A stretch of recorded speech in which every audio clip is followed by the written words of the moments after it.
Assalamualaikum warahmatullahi wabarakatuh. Perkenalkan, nama saya Kisafin Teruntolalalo dengan NIM M0212211059.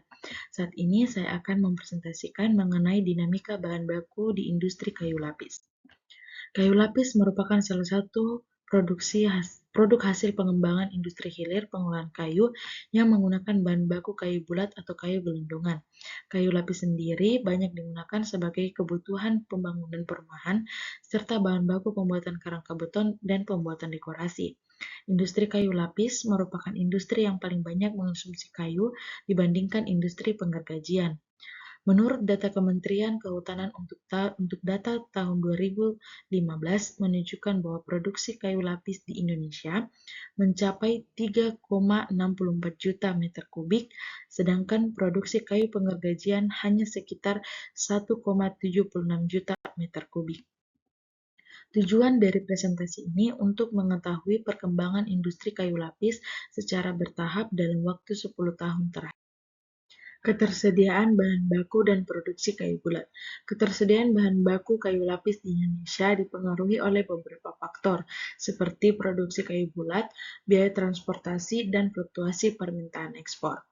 Produksi kayu bulat sendiri hanya berasal dari kawasan hutan negara melalui transaksi pelayanan informasi penatausahaan hasil hutan. Produksi kayu bulat pada tahun 2018 berada pada angka 49,60 juta. Tahun 2019, 48,24 juta. Tahun 2020, 52,68 juta. Tahun 2021, 54,94 juta. Tahun 2022, 56,66 juta. Dan pada tahun 2023 sebesar 48,41 juta. Dinamika bahan baku kayu lapis mencakup beberapa hal. Yang pertama, harga bahan baku, di mana harga bahan baku dalam pembuatan dan produksi kayu lapis bervariasi tergantung pada jenis kayu bulat yang digunakan.